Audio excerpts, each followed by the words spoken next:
අපගේ සම්මා සම්බුදුරජාණන් වහන්සේට මාගේ නමස්කාරය වේවා. තෙරුවන් සරණයි. සම්මා සම්බුද්ධ දේශනාව ශ්‍රවණය කරන්න කැමති පින්වත් පිරිසනි, ඔබගේ ඕනෑකම ඉටු කරන්න මා පියවර ගණනාවකින් තෝරාගත් මාතෘකා යටතේ ධර්ම දේශනා වන් පැවැත්වීමට සාකච්ඡා කිරීමට බලාපොරොත්තු වෙනවා. ඒ ධර්මදේශනා මාතෘකා අතර විශේෂයෙන්ම පරමාර්ථ ධර්ම 81, ඒ යටතේ රූප ධර්මතා 28ත්, නාම ධර්මතා එවත් චෛතසික 52ත්, විඥානය තවදුරටත් විස්තර කරමින් සිත් 89 ක්‍රියාත්මක වන ස්වභාවයත්, ආරම්මන විග්‍රහයත්, එවාගේම චිත්ත වීති හා පටිච්ච සමුප්පාද ධර්ම දේශනාව මේ ටික සම්පූර්ණ වෙනකොට ඔබට හොඳ අභිධර්ම අවබෝධයක් ලැබෙනවා. එහෙත් ඔබට මඟඵල නිවන් ලබන්න නම් අනිවාර්යයෙන්ම ඔබ සූත්‍ර පිටකය පරිශීලනය කර යුතුමයි. මේ සඳහා ඔබට අප හැම දෙනාටම යෝග්‍යයි මා හිතුවා සබ්බාසව සූත්‍රය සහ මහා සතිපට්ඨාන සූත්‍රය. මේ සූත්‍ර දේශනාවන් සහ අභිධර්ම දේශනාවන් ඔබට සරල අවස්ථාවෙන් ඔබ දන්නා දෙයින් ආරම්භ කර ගැඹුරට යාමෙන් ඔබට ඉගැන්වීමේ ක්‍රම හැටියට මා යොදා ගන්නවා.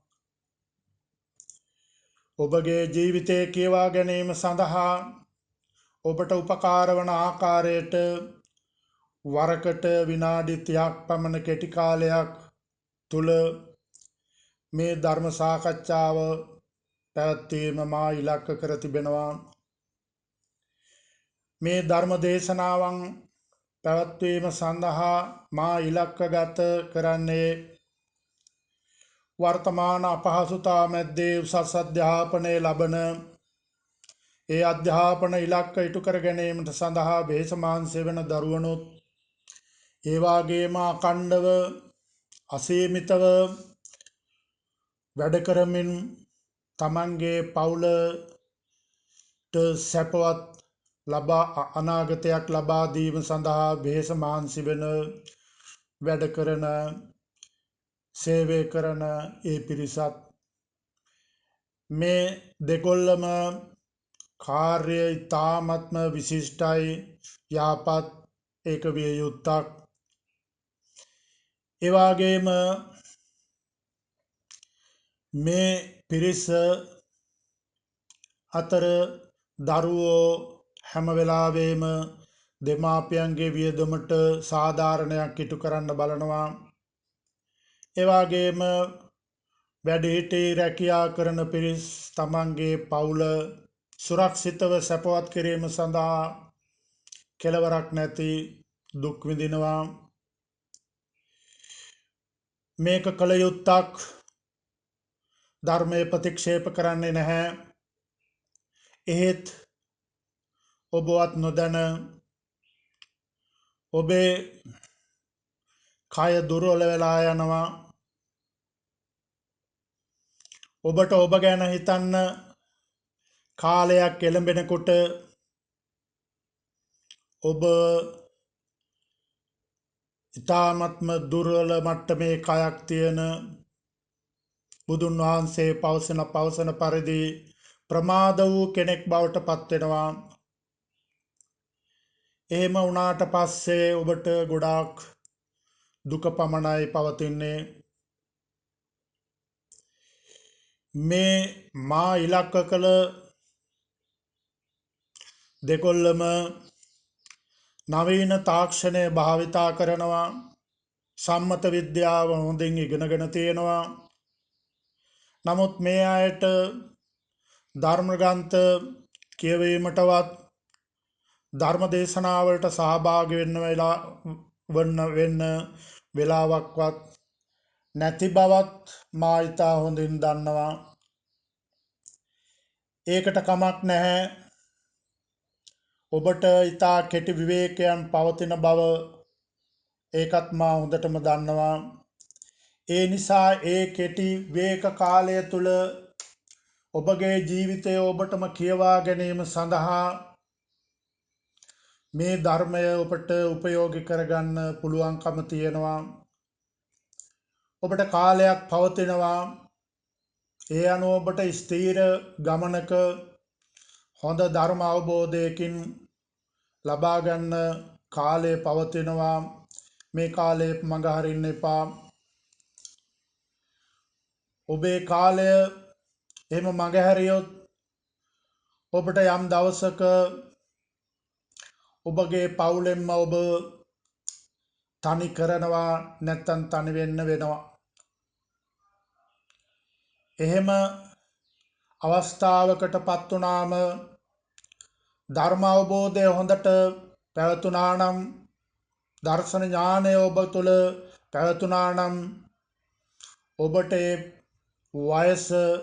වයස්ගත කාලය ඔබට ඉතාමත්ම සතුටුම මේ ජීවිතයේ සතුටුම කාලය බවට පත් වෙනවා. මොකද ඔබට තනි වෙලා සතිපට්ඨානය වඩන්න හොඳම කාලයයි ඒ කාලය. නමුත් ඒ වෙනකොට ඔබගේ ධර්ම අවබෝධය නොතිබුණා නම් ඔබට මහත් දුක් කන්දක් හිස මත දරාගෙන එහෙම ජීවත් වෙන්නයි සිද්ධ වෙන්නේ. මා හිතනවා ඔබට මේ දර්ශන ඥානය ලබා ගන්න බුදුන් වහන්සේ දේශනා කරන ලද සියලුම ධර්මය අපට අවශ්‍ය වෙන්නේ නැහැ. අපි එහෙම හොයන්න ගියොත් එහෙම අපගේ කාලය නිකරුණේ ගිහිල්ලා අපිට හම්බ වෙච්ච දෙයක්, කරගත දෙයක් නැති බවට පත් වෙනවා. ඒ නිසා මම තීරණය කරා මෙන්න මේ මාතෘකා යටතේ ඔබගේ ධර්ම අවබෝධය ඔබ ලබා ගත්තා නම් ඔබට හොඳටම ප්‍රමාණවත්. මා ශ්‍රී ජයවර්ධනපුර විශ්වවිද්‍යාලයේ විද්‍යා උපාධි අධ්‍යාපනය ලබාගෙන අවුරුදු 17ක් උසස් පෙළ දරුවන්ට භෞතික විද්‍යාව උගන්වූ ගුරුවරයෙක්.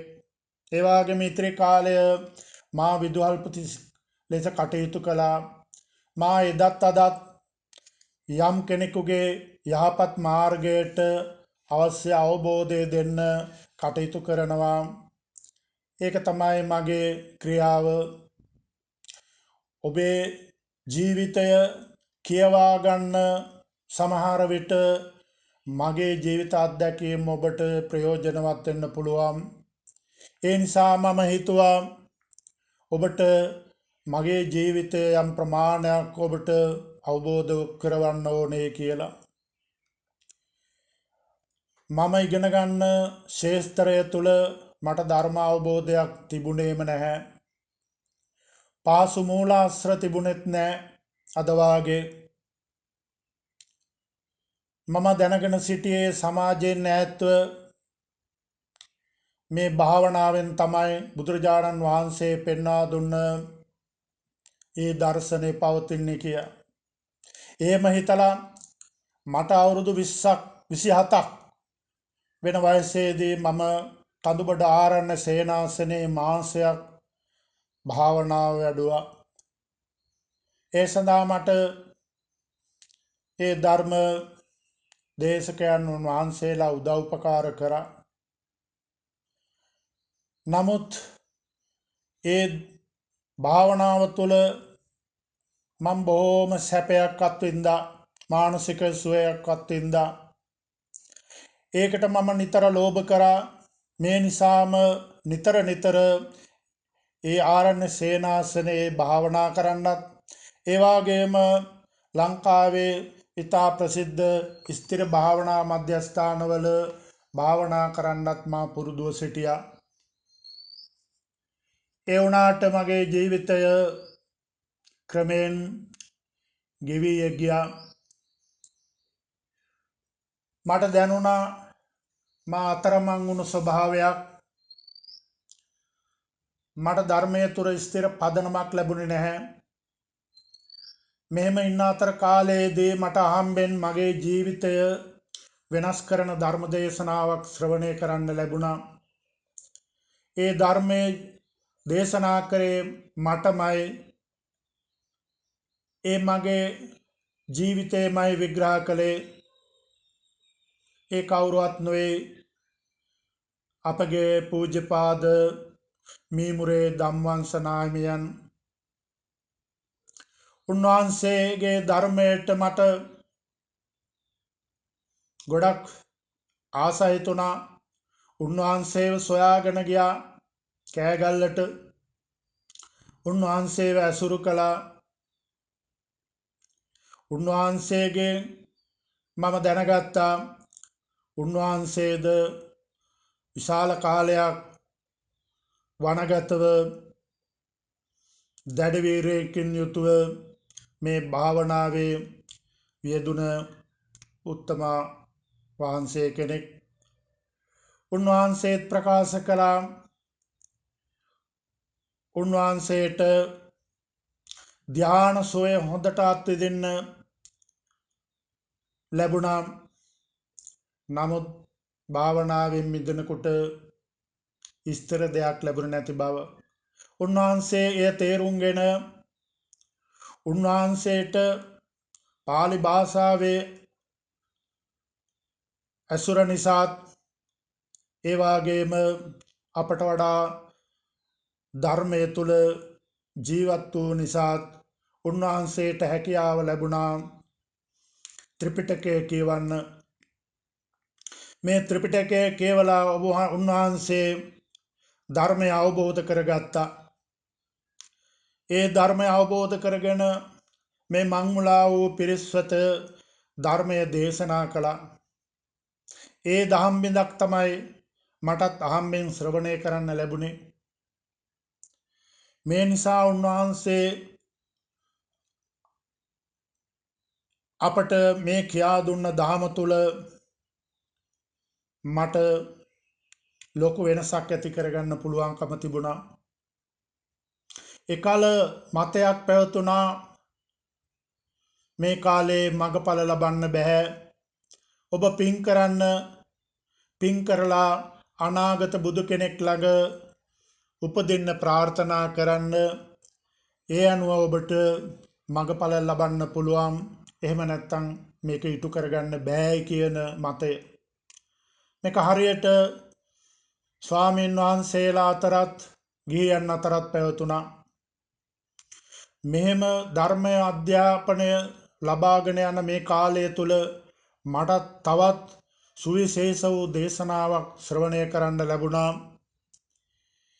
ඒ අතිපූජ්‍ය මාගේ ගුරු දේවෝත්තම පූජනීය අංගන්ගොඩ පඤ්ඤාවංශ හිමියන්ගේ. උන්වහන්සේ ලෝකයාට දේශනා කරා ධර්මය හොඳින් අවබෝධ කරගත්තොත් අවබෝධ කරයි නම් ඒ වගේම වීරිය ඇතනම් ත්‍රි හේතුක ප්‍රතිසන්දේකින් උපතකුත් සිදුවේ ඇතනම් අනිවාර්යයෙන්ම උත්සාහයේ ප්‍රතිඵල හැටියට මේ භවයේම මඟඵල ලබන්න පුළුවන් බව. මේක බෞද්ධයන් අවදි කළ දේශනාවක් වුණා. ඒ නිසා මටත් යම් ඉලක්කයක් තබා ගන්න පුළුවන්කම ලැබුණා. උන්වහන්සේව ආශ්‍රය නිශ්‍රය කරලා ඒ කල්යාණ මිත්‍රයාගෙන් මම ධර්ම අවබෝධය ලබා ගත්තා. ඒ අතරතුර උන්වහන්සේගේම දැන හඳුනුම්කත් ලබා ගත්තා සුවිශේෂ මහත්මයෙක් ගැන. මේ පින්වන්ත මහත්මයා අතිවිශාල ලෙස ධර්මයටම තමාගේ ජීවිතය කැප කරමින් එවාගේම ධර්මය ඉතාමත්ම හොඳින් අවබෝධ කරගනිමින් ඒ අවබෝධ කරගත්ත ධර්මය මේ ලංකාවාසී වැඩි දෙනෙක් තුළ දර්ශන ඥානය උපදවා ගැනීම සඳහා උන්වහන්සේ මේ ලංකාවේ කීප තැනකම දේශනා පවත්වමින් එතුමාව කටයුතු කරගෙන යනවා. උන්වහන්සේ එතුමන් මට ගුරුවරයෙක් වුණා. එතුමා ගාව මම හොඳ ධර්ම අවබෝධයක් ලබා ගත්තා. මේ නිසාම මට අද මේ තත්වයට මේ ගුරුවරුන් ඒවාගේම මේ කල්යාණ මිත්‍රයන් තිදෙනා අදත් මා සිහි කරන්නේ නමස්කාර පූරකවයි. මේ අය නොසිටින්න මමත් අද ප්‍රමාද වූ තැනැත්තෙක් බවට පත්වෙනවා. ඔබ ප්‍රමාද වෙන්න එපා. ඔබට කාලය තියෙනවා.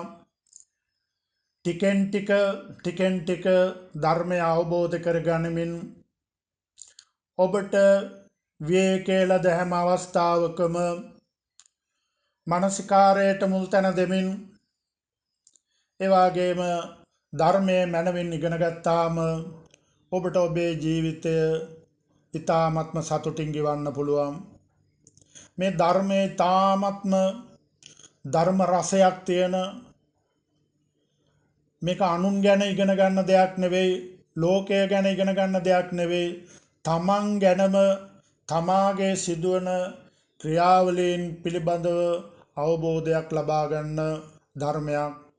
මේ ධර්මය ඔබට ඕන, ඔබ බලෙන් ඒකට ප්‍රතික්ෂේප කරලා සිටිනවා නැත්නම් මේ ධර්මය තුළ තමයි ඔබ සිටින්නේ කියලා ඔබට මේක ඉගෙන ගන්නකොට තේරෙවි. අද මන් දැන් බලාපොරොත්තු වෙන අදට નિયમિત ඒ ධර්ම කරුණු සිහිපත් කිරීමට. අදට નિયમિતව තියෙන්නේ රූප ධර්මතා 28. මේ ධර්මතා 28න් අද 7ක් මනවින් විස්තර කිරීමට මා බලාපොරොත්තු වෙනවා. මේක උවමනාවෙන් අවබෝධයට ගනිමින් ශ්‍රවණය කරන්න. සීමිත කාලයක් භාවිතා කරන නිසා ඒ උපරිම ප්‍රයෝජනයට ගත යුතු නිසා ටිකක් වේගවත්ව විස්තර කරන්න සිද්ධ වේවි. ඔබට මේ ධර්ම දේශනාව දෙවතාවක් ශ්‍රවණය කරනකොට ඔබට හොඳ අවබෝධයක් ලැබේවි.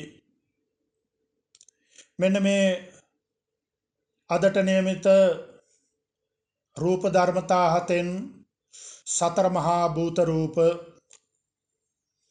මේ මහා භූත රූප කියලා කියන්නේ පඨවි ආපෝ තේජෝ වායෝ. මෙන්න මේ මහා භූත රූපයන්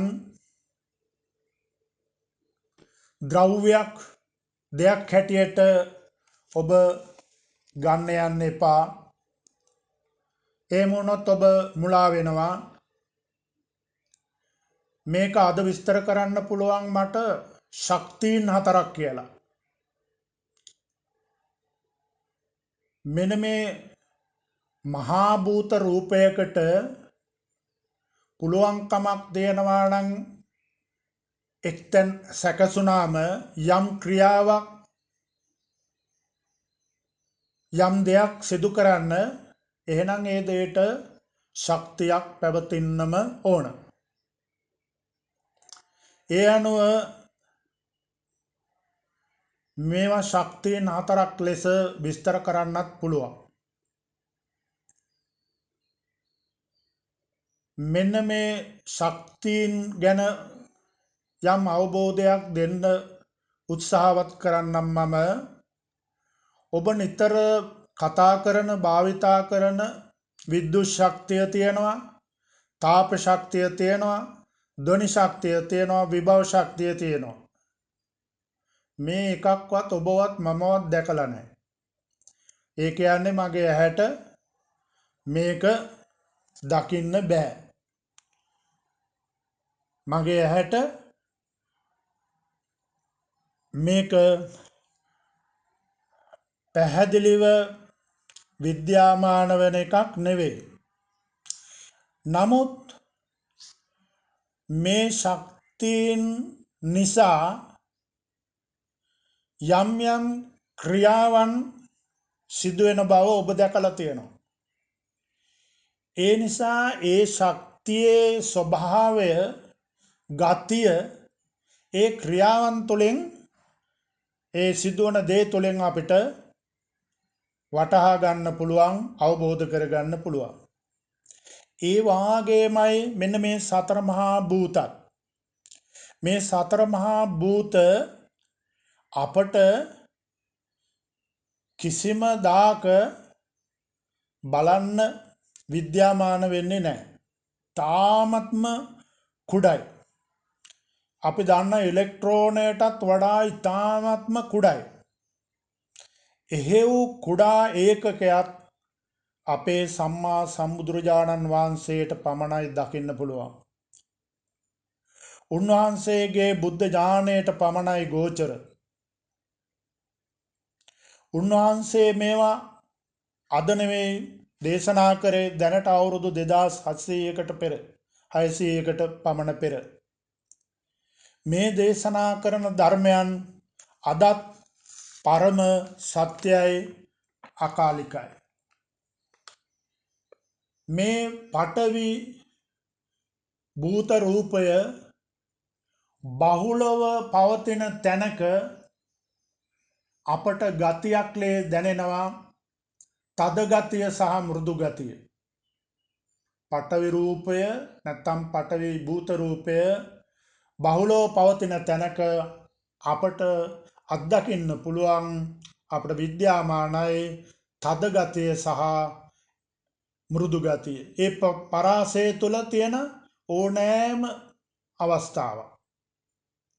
උදාහරණයක් සරලව ගත්තොත්, තේක්කලියේ ඉඳලා ඔබගේ කයේ තියෙන අස්ථිද, ඒ වගේම කෙසෙල් කඳක ඉඳලා ඔබගේ කයේ තියෙන මස්ද, මෙන්න මේ පඨවි රූපයට උදාහරණ කරගෙන ඒ ගතිය තුළින් අපට අවබෝධය ලබා ගන්න පුළුවන්. ඊළඟ රූපය තමයි ආපෝ භූත රූපය. මේ ආපෝ භූත රූපයේ බහුලව තියෙන තැනක අපිට දකින්න ලැබෙන ගතිය තමයි ඇලෙන ගතියයි වැగిරෙන ගතියයි. ඒ පරාසය තුළම මේ ආපෝ භූත රූපය බහුලව පවතිනවා, ප්‍රමාණයන්ගෙන් එකිනෙකට වෙනස්. උදාහරණයක් ගන්න පුළුවන් ජලය. තවත් උදාහරණයක් ගන්න පුළුවන් ඔබේ ශරීරයේ පුරා දුවන රුධිරය. තවත් උදාහරණයක් ගන්න පුළුවන් මීපැන්. ඒ වගේම ඊළඟට අපේ මහා භූත රූපයක් හැටියට ගන්නේ තේජෝ මහා භූත රූපය. මේ තේජෝ මහා භූත රූපය බහුලව තියෙන තැනක එක්ක උණුසුම් ගතිය තියෙනවා, එහෙම නැත්නම් සීතල ගතිය තියෙනවා. මේ අතර පරාසයේ ඕනතරම් අවස්ථා ඒ ප්‍රමාණාත්මකව අපට විද්‍යාමාන වෙනවා. දැන් අපිට රත් වෙච්ච වස්තුවක්, දැඩි අවුරස්මය, කාල ගුණයේ දැඩි සීතල අවස්ථාව, මේ තේජෝ රූපයේ බහුලව තියෙන අවස්ථාවන් වල ඒ ගතිය විද්‍යාමාන කරගන්න පුළුවන්, අත්දකින්න පුළුවන්. ඊළාට වායෝ භූත රූපය. මේ වායෝ භූත රූපය බහුලව තියෙනකොට පිම්බෙන ගතියත් හැකිලෙන ගතියත් අත්දකින්න පුළුවන්. මේක අපිට සාමාන්‍ය වාතය උදාහරණයට ගන්න පුළුවන්. මෙන්න මේ සතර මහා භූතයන්, පඨවි ආපෝ තේජෝ වායෝ කියන භූත රූපයන්, මේවා ශක්තියින් කිව්වා. මේ ශක්තියින් නිසා මේවා වෙනස් කරන්න නම් අපට විශාල ශක්තියක් යොදන්න ඕනකමකුත් වෙනවා. ශක්තියක් නැති තැන අපට වෙනස් කිරීමට ශක්තිය අවශ්‍ය වෙන්නේ නැහැ. නමුත් අපි දන්නවා මේ පටවිය රූපය වැඩියෙන් නැති දෙයක්. ඒක බිඳින්න නම් අපි විශාල ශක්තියක් දරන්න ඕන වෙනවා. ඒ කියන්නේ ඒක ශක්තියක් කියන එක. ඒ වගේම මේ ගලා යන ජල කඳ අපට අවහිර කරන්න නම් අපිට ශක්තිමත් බාධකයක් යොදන්න ඕනකම තියෙනවා. මේ තේජෝ ගතිය අපි දන්නවා අපිට තද ආහාර අපිට මෙලෙක් කරගන්න පුළුවන්, තඹ ගන්න පුළුවන් මේ තාප ශක්තිය නැත්නම් තේජෝ ශක්තිය නිසා. ඒ වගේම තමයි මේ තේජෝ ගතිය වෙනස් කරන්න අපි සීතකරණයට දාලා විශාල විද්‍යුත් ශක්තියක් වැය කරන්න වෙනවා ඒ තේජෝ ගතිය වෙනස් කරගන්න. ඒ රූප අඩු වැඩි කරගන්න. මේ ආකාරයටමයි වායෝ රූපයත්. දැන් වායෝ රූපය විශාල බරක් අපේ ටියුබ් එකකට වාත රූපේ නැත්නම් වායෝ රූපය වැඩි ප්‍රමාණයක් පුරවල විශාල බරක් දරාගෙන සිටින්න පුළුවන් අවස්ථාවක් බවට පත් වෙනවා. මේකෙන් මේ සියල්ලංගෙම අපට කියන්න පුළුවන්නේ මේ පඨවි ආපෝ තේජෝ වායෝ කියන මේවා ශක්තියින් මේවා දෙයක් හැටියට ගන්න එපා, ද්‍රව්‍යයක් හැටියට ගන්න යන්න එපා. ඊළඟට මෙන්න මේ සතර මහා භූතයන් මේව කොහොමද උපදින්නේ? එහෙම නැත්නම් මේව කොහොමද සමුදය වෙන්නේ කියන එක බුදුරජාණන් වහන්සේ පෙන්වා දෙනවා. මෙන්න මේ සතර මහා භූත ඉපදීම සඳහා උන්වහන්සේ ප ဋ ාණ ධර්ම දේශනාව තුළ දේශනා කරනවා චත්තාරෝ මහා භූතා අඤ්ඤමඤ්ඤං සහජාත පච්චයේන පච්චයෝ. ඒ කියන්නේ මෙන්න මේ සතර මහා භූතයන් සමුදය වෙන්න උපකාර වන ප්‍රත්‍ය ශක්තිය සහජාත ප්‍රත්‍ය ලෙස බුදුන් වහන්සේ එහිදී දේශනා කරනවා. මේ සහජාත ප්‍රත්‍ය ශක්තියෙන් උපදින මෙන්න මේ සතර මහා භූත කොහොමද උපදින්නේ? එකක් උපදින විට අනෙකුත් තුනම උපදවාගෙනයි මෙන්න මේ භූතයන් හතර ඉපදීම සිද්ධ වෙන්නේ. උදාහරණයක් ගත්තොත් පඨවි රූපය උපදී නම් ආපෝ තේජෝ වායෝ රූප තුනත් උපද්දවාගෙනම ඒ රූප හතර උපදිනවා. මෙන්න මේ විදිහටමයි වායෝ රූපය උපදිනවා නම් මේ වායෝ රූපය ප්‍රධාන කොටගෙන අනෙකුත් පඨවි ආපෝ තේජෝ ඒ සතර මහා භූතත් උපද්දවාගෙනම තමයි ඉපදෙන්නේ. මෙයින් පැහැදිලි වෙන විශේෂම කරුණක් තියෙනවා. ඔබ හොයන්න යන්න එපා මෙන්න මේ පඨවිවත් ආපෝවත් තේජෝවත් වායෝවත් තනියෙන් පවතින අවස්ථාවක්. තනියෙන් කිසිසේත්ම පවතින්න බෑ මේගොල්ලන්ගේ උප්පත්ති ක්‍රමය අනුව. එතකොට ඒ හතර දෙනාම ප්‍රමාණ වලින් අසමාන වුණත් එකටයි උපදින්නේ. ඒ නිසා මේක වෙන් කරන්න පුළුවන් ශක්තිය හතරක් නෙවෙයි. මේක දකින්න පුළුවන් බුදු කෙනෙකුටම පමණයි. මෙන්න මේ තවදුරටත් තව ටිකක් විස්තර කරනවා නම් මේ සතර මහා භූතයන් හතර ඒ ප්‍රමාණාත්මක එකතුව මං කිව්වොත් ඒකක 100ක් කියලා. ප්‍රමාණාත්මකව එකතුව ඒකක 100ක් නම් මේක ඔබගේ අවබෝධය වැඩි දියුණු කර ගැනීම සඳහා මා යොදා ගන්නා අංක ටිකක් බව ඔබ හොඳට තේරුම් ගන්න. දැන් තේක්කලියක් හෝ අස්තියක් එක්කෙනෙකුට වෙනස් නමුත් ආසන්න සමානතාවයක් තියෙනවා. අපි හිතමු පඨවිය 80ක් තියෙනවා, ආපෝ 10යි, වායෝ 5යි, තේජෝ 5යි. මෙන්න මෙහෙම සැකසුනාම මෙන්න මේ තද ගතියෙන් යුක්ත මෙන්න මේ පඨවි රූපය ප්‍රධාන කොටගත් මෙන්න මේ ගතිය අපිට බලා ගන්න පුළුවන්කම තිබෙනවා. ඒ වගේම ගත්තොත් කෙසෙල් කඳක එහෙම නැත්නම් ඔබගේ කයේ තියෙන මස් මෙන්න මේවා පඨවිය අපි හිතමු 60ක්, ආපෝ 20යි, වායෝ 15යි, තේජෝ 5යි.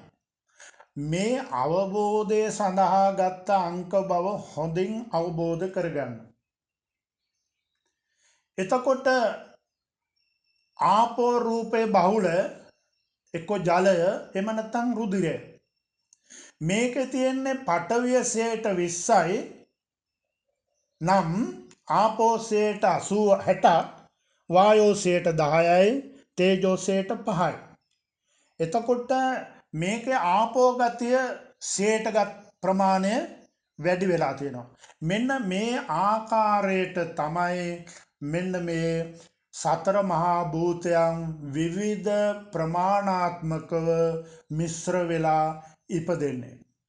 එතකොට මේ හේතුව නිසාම අපට කියන්න පුළුවන් මේ ප්‍රමාණාත්මක වෙනස් වීම සඳහා වෙනස් වීම නිසා ඒ උපදින ද්‍රව්‍ය විශාල ප්‍රමාණයක් තියෙනවායි කියලා.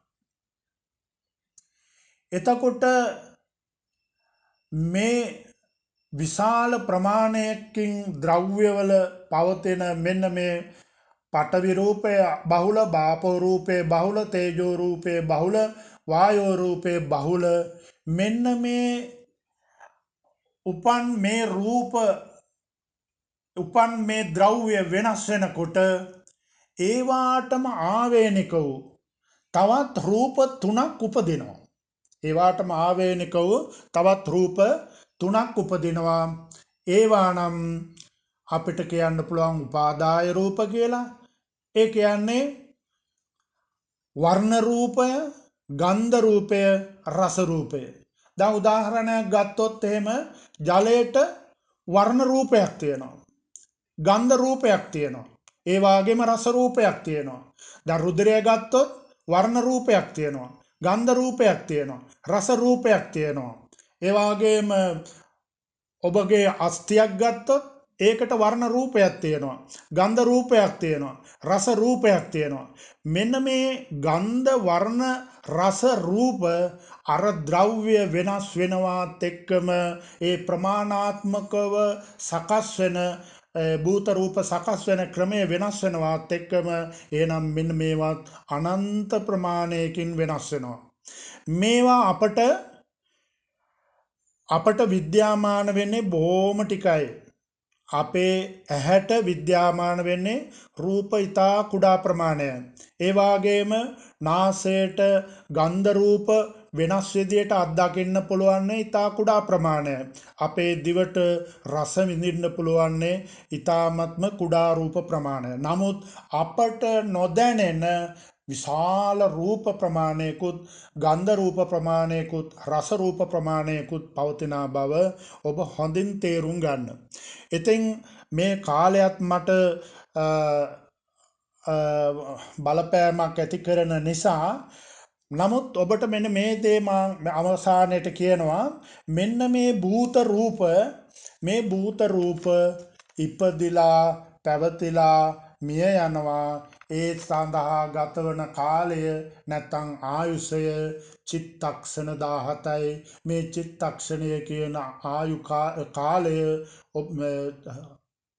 කාලය ඔබට ඉදිරි පියවරවලදී ඉගෙන ගන්න ලැබෙනවා.